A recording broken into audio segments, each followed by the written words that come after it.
Mili Maciel, doctora Maciel, ¿cómo anda? Bienvenida. Buen día. Hola buen día Emilia, a ustedes, ¿cómo te gracias. Muy bien, gracias. Bueno, hoy estábamos hablando precisamente, Emilia, de las restricciones que todavía tenemos en nuestra libertad de circulación, en nuestra libertad de ingresar a la provincia, de salir y entrar.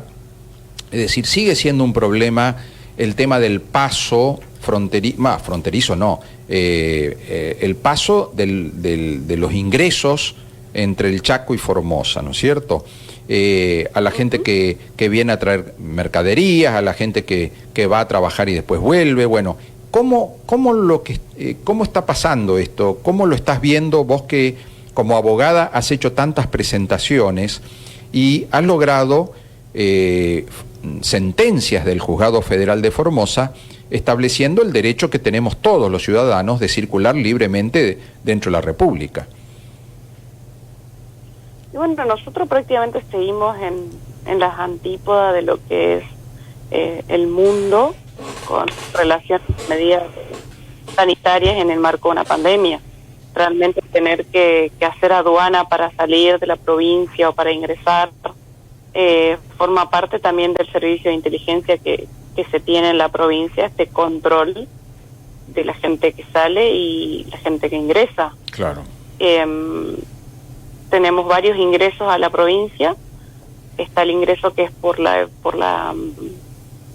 provincia de Salta, que ahí la que más ahí el que peor la pasa realmente es el transportista de cargas generales, es decir, aquel que transporta ganado, que transporta cosas en frío, frutas, verduras, cargas en general, que tiene un sistema la provincia, la única en el país y a nivel internacional también, porque conozco el rubro y realmente única provincia que tiene este sistema. O a partir de las 6 de la mañana podés ingresar cada 3 horas, es decir, a las 6, a las 9, a las 12, a las 15. ¡Qué locura!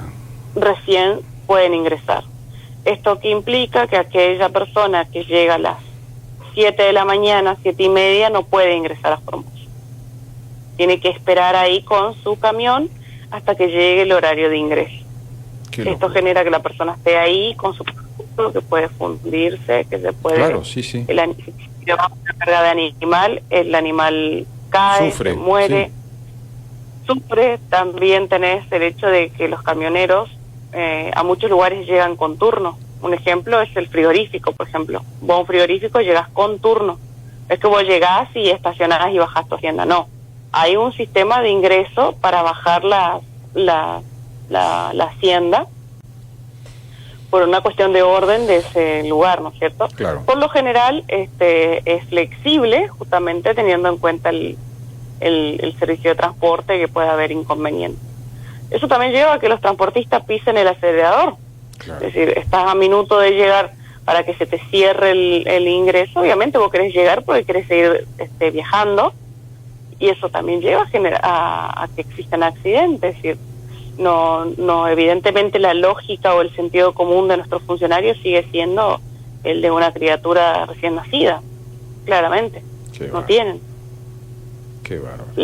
Ayer justamente me estaban mandando fotos de lo que es el ingreso a Formosa por esa zona, que es línea Barilari, y también nos comentan que a veces padecen demoras adrede, ¿no es cierto?, esta burocracia que lo ponen, y también el pedido de favores de los que ejercen el control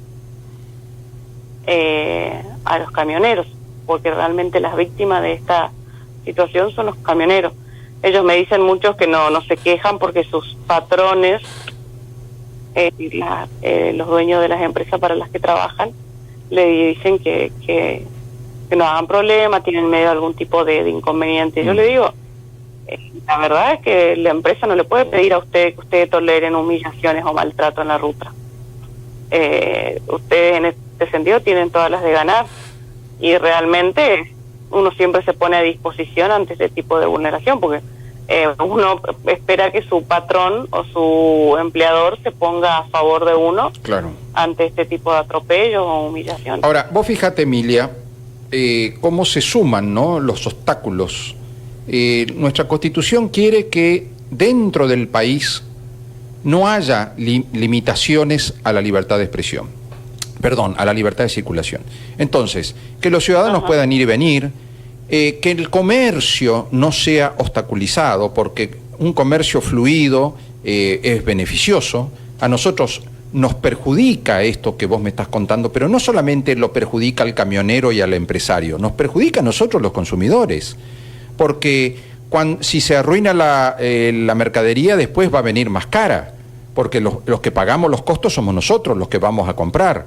Entonces, si hubiese un sistema fluido y fácil de entrar y salir, nosotros compraríamos más barato, tendríamos más provisión, mejor abastecimiento, pero como tenemos estas limitaciones, los perjudicados indirectamente somos nosotros, todos nosotros. Y si a eso le sumás, Emilia, de que ahora el gobierno provincial le quiere cobrar por adelantado el impuesto a los ingresos brutos a los comerciantes por el ingreso de la mercadería y no por la venta de la mercadería, como era antes, como dice la ley. La ley dice... Como el hecho imponible. Claro, el hecho imponible es la venta. Entonces yo vendo 100 pesos, tengo que pagar ingresos brutos sobre esos 100 pesos. Ahora, ahora resulta que no es cuando yo lo venda, sino cuando yo ingrese a la provincia el camión con la mercadería. Después, si me queda de clavo, si yo no puedo vender, es mi problema. Pero yo igual tengo que pagarle a la provincia la plata que corresponde a ese monto. Sí, eso es... a ver, pongamos ejemplo un supermercado. Que el supermercado tiene que pagar por adelantado. El supermercado por lo general vende productos de primera necesidad que por lo general tiene un sistema de venta rápido, ¿no es cierto? Sí. Azúcar, hierba, harina, bebidas. Pero ¿qué pasa aquel que compra una mercadería y la va a vender hasta sabe cuándo? Un ejemplo, una maquinaria, sí, ropa, zapatillas, que vos hoy compras y puede que la vendas de acá 3 meses, seguro. 4 meses. O nunca. Exactamente. O nunca. Entonces, realmente ver que nuestros funcionarios cada vez tengan más el cerebro oxidado, las neuronas oxidadas, preocupa. Mira, vos podés hablar con cualquier dueño... En realidad que anda a pie, porque esta gente vive del Estado. Seguro. No vive de la actividad privada. Y hay muchos de ellos que en la vida hicieron una tarea en la actividad privada. Los funcionarios entonces, que jamás... tienen idea. Jamás se ganaron la vida en las actividades que luego ellos van a regular, van a reglamentar.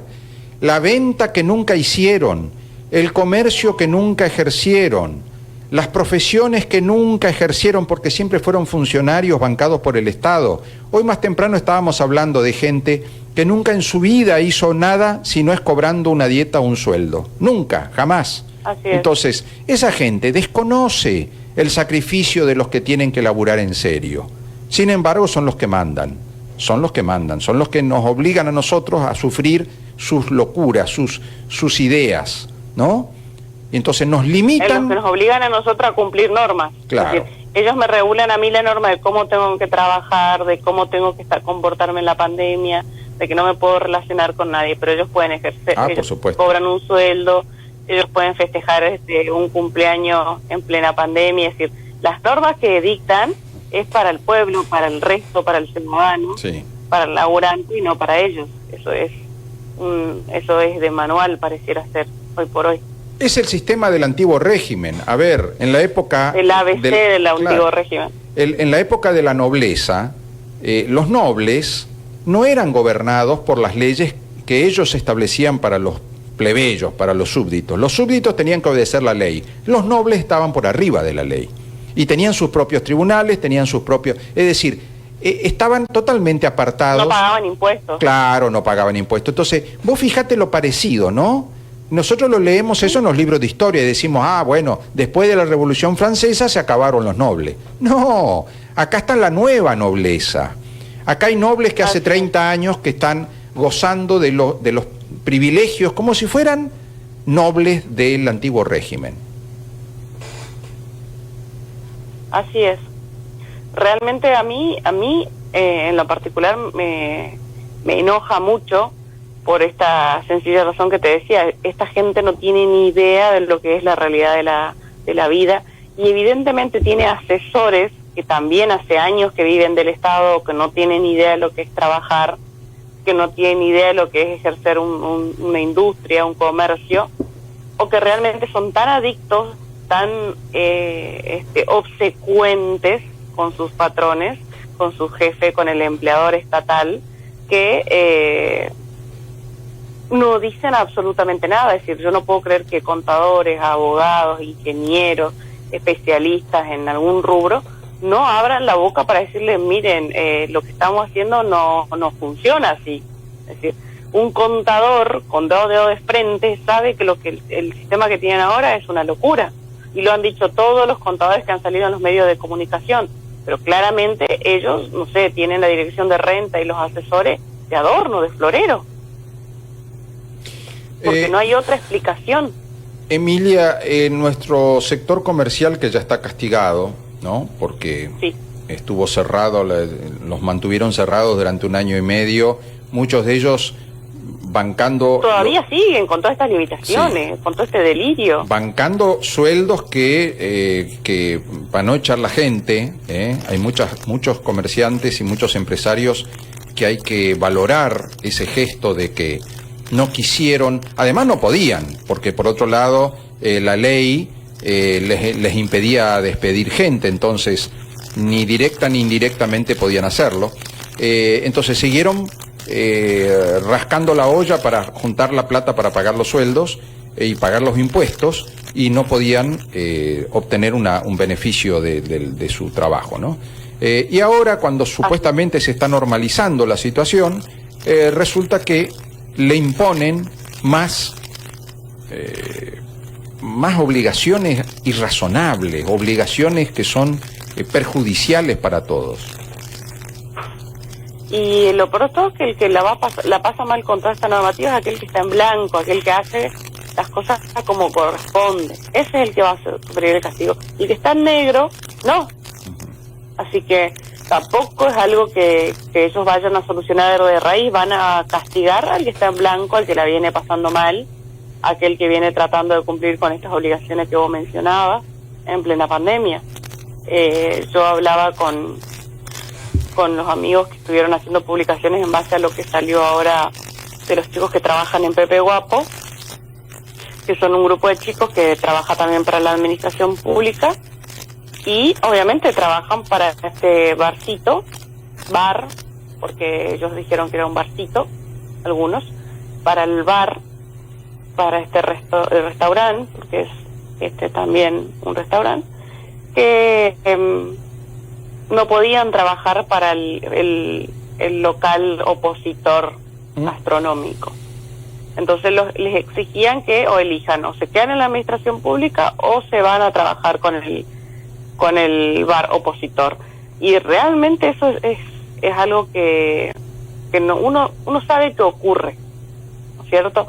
Pero verse otra vez nuevamente anoticiado, es decir, evidentemente no terminan nunca con este tipo de prácticas. Ahora, ellos creen que parece que quieren que la gente dependa toda la vida de ese sueldito estatal miserable que le pagan, cuando la vida sale mucho más cara que ese sueldito.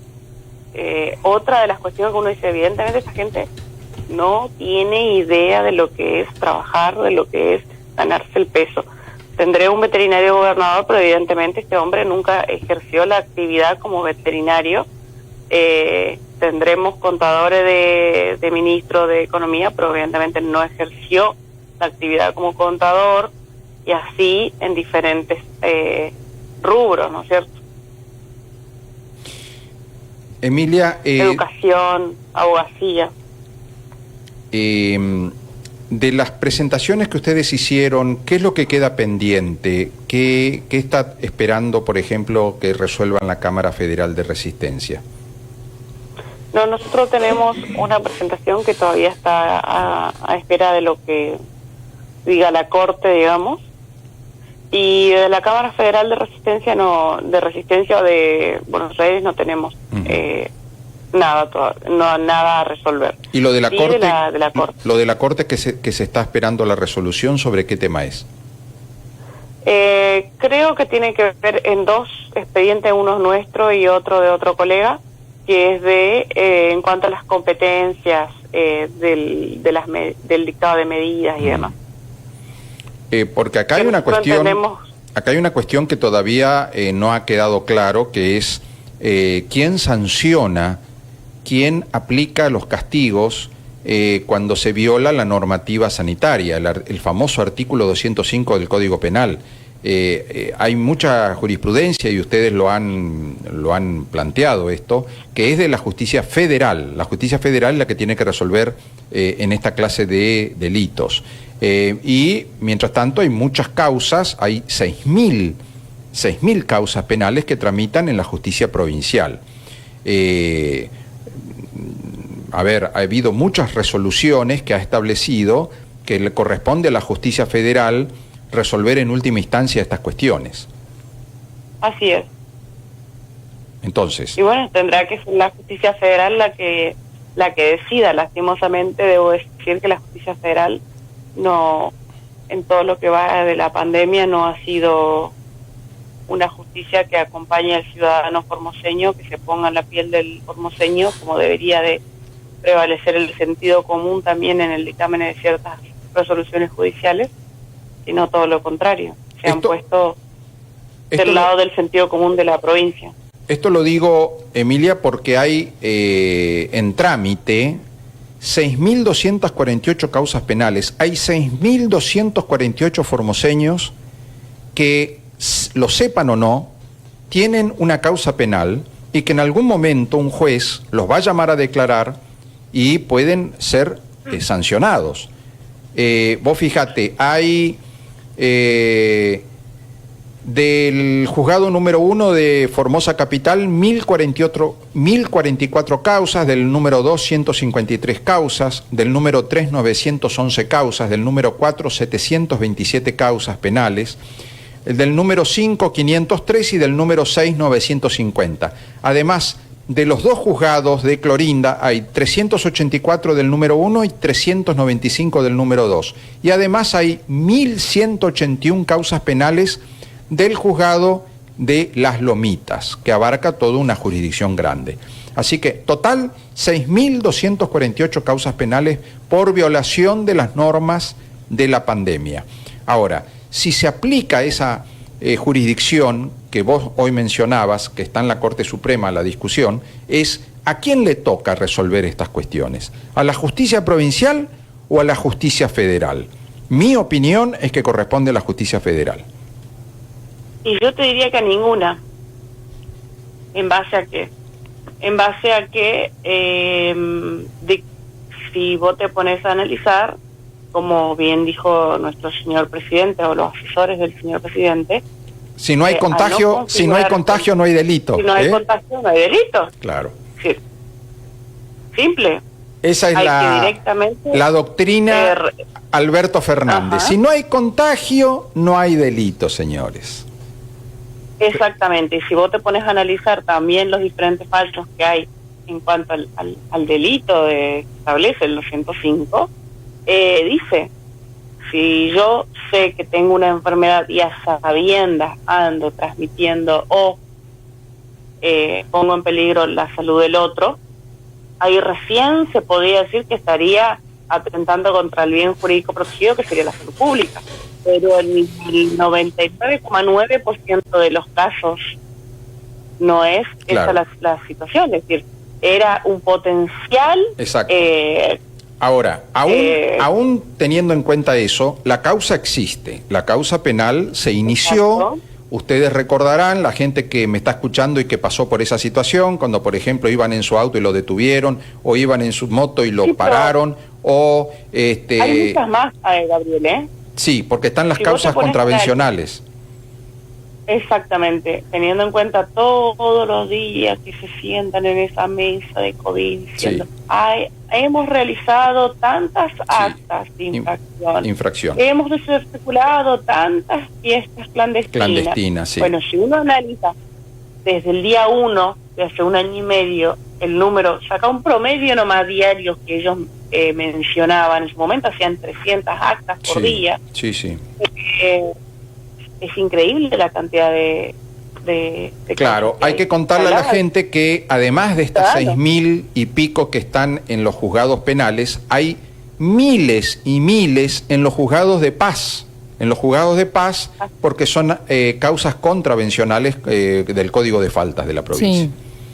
Le quiero leer un mensaje para la doctora. Por más que dice que sea inconstitucional el pago de ingresos brutos a la entrada de la provincia, al comerciante lamentablemente le resulta más barato y menos dolor de cabeza pagar el impuesto que presentar un recurso ante la justicia. Bueno, no sé qué les leo para que les vayan contestando. ¿Qué opinas, Emilia, de eso, de lo que dijo el oyente? Depende de lo que vende, de cuánto pague. Claro. Un recurso de amparo puede tener un honorario X. Vos no querés seguir pagando a posteriori, ¿no es cierto? Claro. Pagar, que pase el tiempo y vos sigas debutando, bueno, es una decisión de cada uno. Yo tengo 2 casos de 2 comerciantes que si bien no es de mercadería en general, sino de ganado, que nos han contratado, nos han llamado por esta situación porque realmente para ellos es mucho. Claro. Porque una cosa es pagar un monto pequeñito de ingresos brutos en este contexto y otra cosa son sumas mucho más grandes que si vos te pones a pensar prácticamente son considerables porque uno tiene que solventar toda una estructura comercial, pagar sueldos, aportes, y otros impuestos, no es solamente ingresos brutos, así que es una decisión de cada particular. Yo, más allá del costo que quizás me pueda generar un reclamo, prefiero hacer el reclamo porque no me siento cómoda recibiendo el golpe y no decir absolutamente nada, porque nos hemos acostumbrado al maltrato, a la vulneración de derechos, a la humillación, nos estamos acostumbrando. Es más, veo gente que ya directamente lo forma parte de su vida cotidiana, y también pensar que lo que yo haga en este contexto puede beneficiar a otro que quizás no tenga la posibilidad el día de mañana de quejarse o de accionar por una cuestión de recursos. Uno no puede siempre pensar en uno mismo, ¿no? Bien, dice, hablando del pequeño comerciante, nos dice este oyente, emprendedor, generalmente no tiene espalda económica, que tiene una firma agropecuaria. Bueno, agrega al mensaje anterior. Y con respecto a lo que decía la doctora, que no estamos acostumbrando, que un mensaje que dice, lo preocupante es que la gente ha tomado con normalidad los abusos del poder. Me viene a la memoria el proceso militar cuando llevaban presos a los vecinos y nunca más se supo qué pasó con ellos y la gente decía, por algo será. Ahora el formoseño ante los abusos dice, así nomás es, una patología muy peligrosa. Sí, o así siempre se hizo, así nomás es. Y queda la vulneración, y creo que eso fue algo que no es algo casual, eso es una construcción sistemática desde el poder, que la gente se acostumbre a la vulneración, a la humillación, a estar pasando momentos sumamente críticos como ahora, de empobrecerse y ver a funcionarios que se enriquecieron en la pandemia. Y vos decís, evidentemente hay gente que le fue bien en la pandemia, y bueno, que vos digas eso está bien, claramente forma parte de una construcción dentro de un régimen para que la gente, obviamente, exista el súbdito, el dominado, el domesticado y los privilegiados. Es decir, eso no es casual, eso es una construcción. ¿Sabes qué, Emilia? Hay que ejercer la memoria, y por supuesto, los que somos más viejos tenemos más memoria. Hubo una época en Formosa que no eran las cosas así. Claramente no son los mismos lo que pasaba en los años 80 que ahora, ¿no? Yo recuerdo una Formosa donde las cuestiones las cuestiones se debatían y había solicitadas en los diarios del Colegio de Abogados, el Colegio de Arquitectos, el Colegio de Escribanos, el Colegio de Contadores, gente que salía, profesionales, a decir yo no estoy de acuerdo con esto, este proyecto es peligroso, es perjudicial. Había polémica, había debate, se ejercía la libertad de expresión. Hoy todo el mundo tiene miedo. Vos no sabés lo difícil que es hacer... Sí, este programa, por ejemplo, nosotros lo vemos a diario, porque llamamos gente que nos escribe, qué mal que está tal cosa, lo llamamos para decirle que salga y te dice, no, yo no quiero salir porque mi hijo tal cosa, porque yo tal cosa, porque mi esposa trabaja en tal parte, ¿entendés? Entonces hay todo un temor, entonces la gente te tira los temas por abajo, o con un mensaje privado, por favor no digas esto, pero no se animan a expresarse porque tienen temor realmente. Lo que pasa es que la política, justamente esa construcción que hablábamos recién de régimen, de poder, de autoritarismo, se ha metido en todos los ámbitos de la vida. Se ha metido en los colegios de estudiantes, en la universidad, la vergüenza y papelón que vivimos todos los días en la universidad tiene que ver con eso, en los colegios de profesionales. Los médicos, cuando han querido tener su colegio, un colega médico diputado, como es el doctor Agustín Samaniego, les tiró por la cabeza que puedan tener su propio colegio cuando deberían estar del lado de sus propios colegas. Esto evidentemente él tiene la visión que nunca más va a ejercer evidentemente la actividad independiente y que nunca le va a poder mirar a la cara a los colegas cuando les dio la espalda. Es decir, hay un sinfín de números y situaciones que uno puede mencionar, teniendo en cuenta cómo el gobierno se ha metido en todo, en cada una de las cuestiones, en las cuestiones de la policía, de los colegios, de los comercios, del colegio de abogados. Bueno, directamente no existió en la pandemia, un cero totalmente a 300 cuadras de la izquierda, es decir, no, es vergonzoso, más teniendo en cuenta la función de lo que es el colegio de abogados, que tiene que ver con la defensa de los derechos, y que se guardó, que se fue a dormir la siesta en toda la pandemia. Es vergonzoso. Hay colegas que me dicen, yo soy opositor, pero no le voy a perdonar nunca lo que nos hizo el gobierno a nosotros, y tampoco el colegio. Claramente el colegio se escondió. ¿A cuál rata se escondían y no daban la cara o avalaban lo que estaba diciendo el gobierno?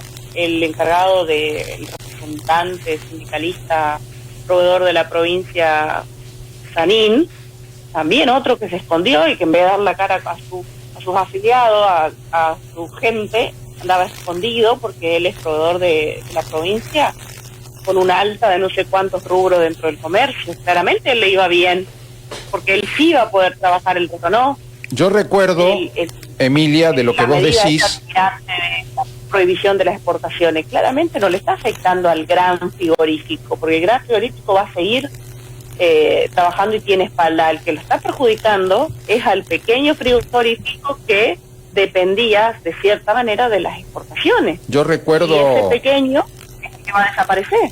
Yo recuerdo que cuando los comerciantes estaban en la calle reclamando para que les dejen abrir sus negocios, Sanín salía a decir que la gente estaba muy bien, los comerciantes, y que el empresario formoseño estaba creciendo, y los comerciantes se lo querían comer porque decían, pero ¿qué está diciendo este tipo?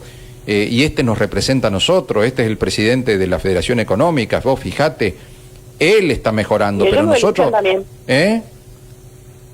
Ellos lo eligieron, yo siempre le digo, dejen de elegir esta clase de personas. Claro. Por favor. Que hagan una asamblea. Que sí espero que la ciudadanía tenga memoria y el día de mañana que este tipo caminen por la calle no lo puedan hacer. Que hagan una asamblea y le digan, bueno, te tenés que ir porque no nos representas más, porque lo que vos decís no es lo que nos está pasando a nosotros.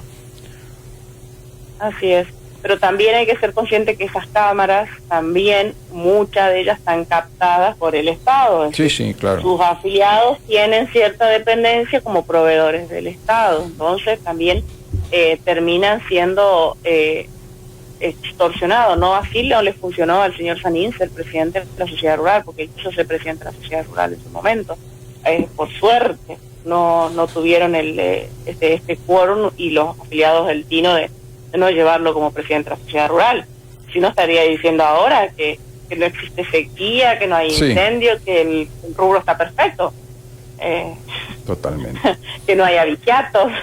Emilia, respecto de ese tema, el abigeato, tocaste un tema delicado, ¿no? Porque se habla mucho de que hay algunos sectores de la policía, como también algunos intendentes, que hacen la vista gorda con los cuatreros porque, no sé, porque les conviene, porque son socios, no sé por qué motivo, pero hay una tolerancia con el abigeato en algunos sectores, ¿no?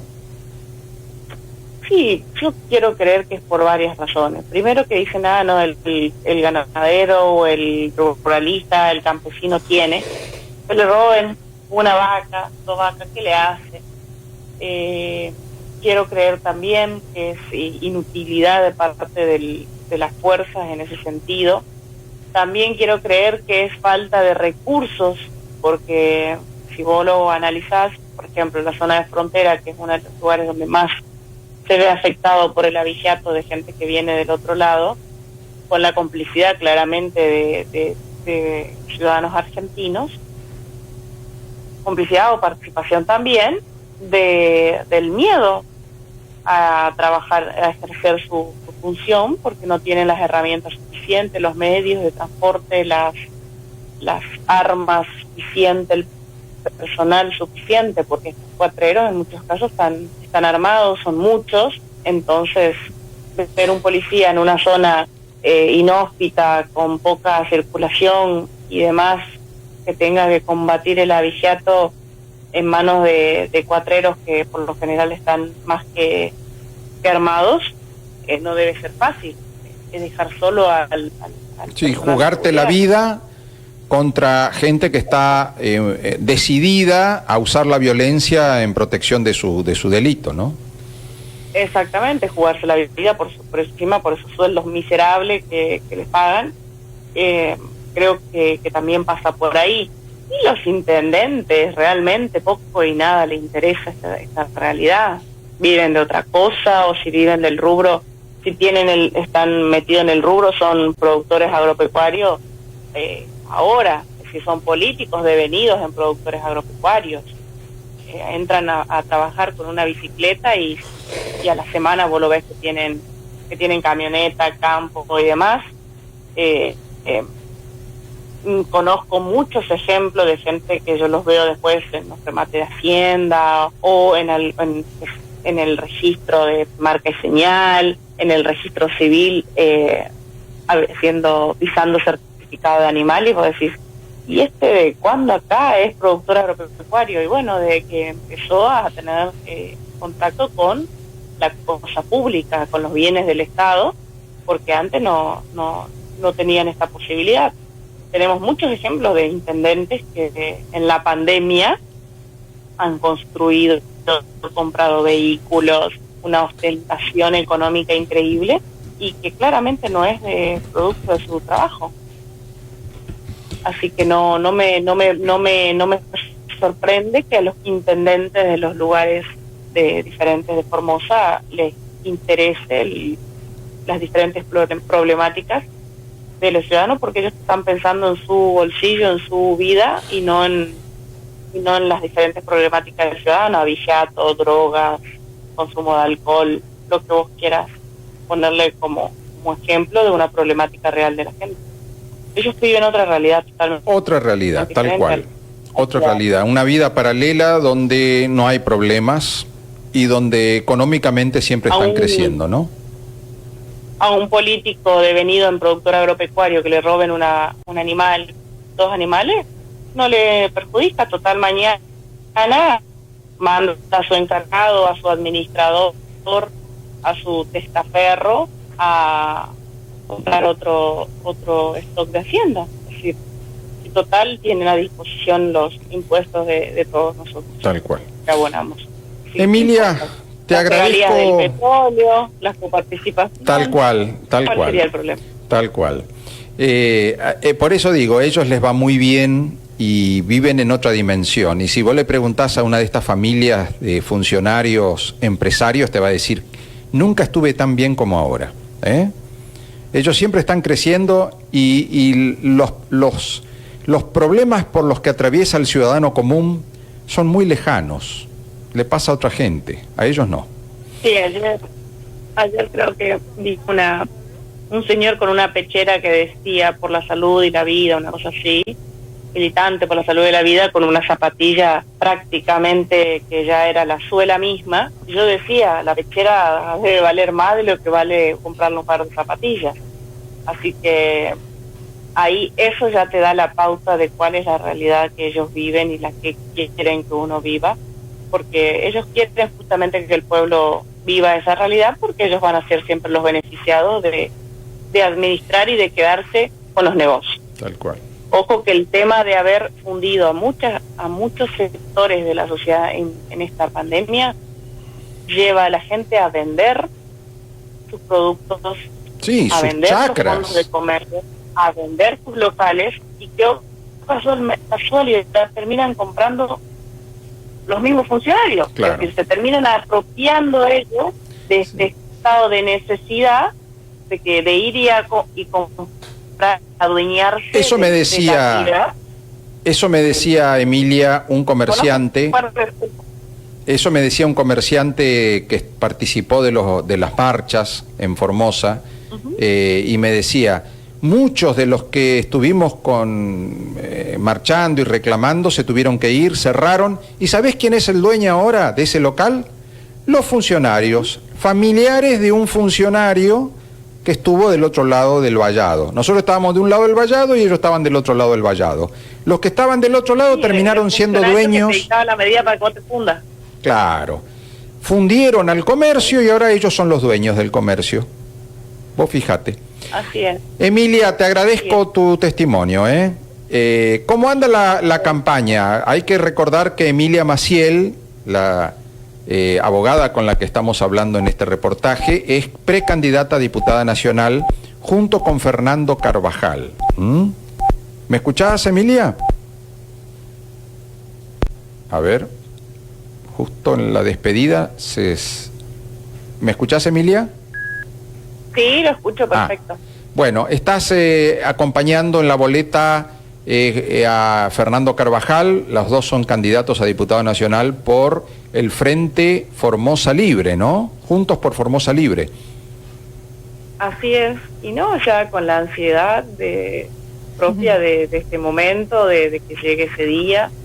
A mí me gustan, así que los días electivos, siempre que uno vea que la ciudadanía va por propia voluntad, ordenada, claro, con ánimo a votar, y no ver que, como siempre, el oficialismo se dedica a trasladar gente como ganado, toda encimada, toda amontonada, maltratada.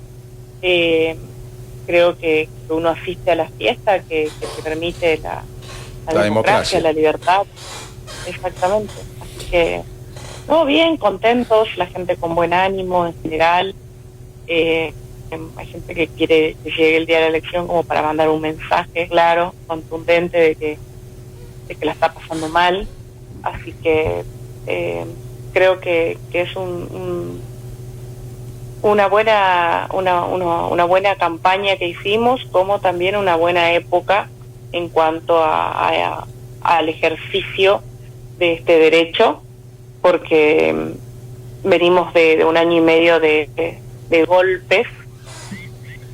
Poder hoy ejercer nuestro principal derecho a elegir, a votar, creo que es satisfactorio, que es reconfortante para la gente también.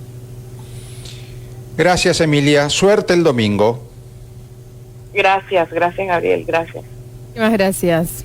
Emilia Maciel, candidata a diputada nacional, precandidata a diputada nacional, junto con Fernando Carvajal, integrantes del Frente Juntos por Formosa Libre.